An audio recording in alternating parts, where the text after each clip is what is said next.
A game of cat and mouse in the contested waters of the South China Sea. A Chinese Navy vessel approaches US and Philippine ships conducting live fire target practice.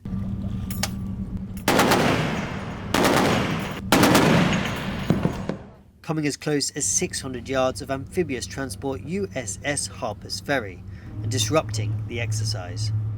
Harper's Ferry did not continue her firing of the guns because for safety concern of the Chinese vessel.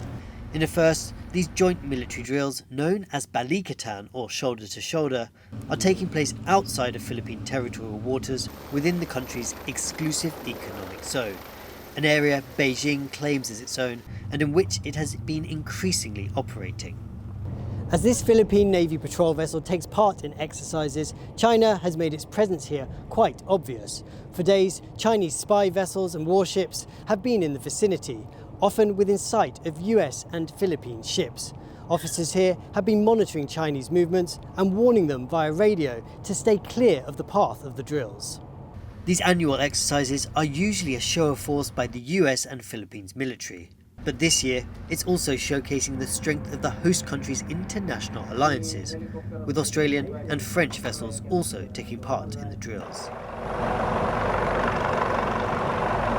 It comes as the Philippine President Ferdinand Marcos Jr., who came to power last year, promises to take a firm hand against Chinese territorial claims here, standing up to aggression like the use of water cannons by Chinese Coast Guard on Philippine ships in disputed shoals.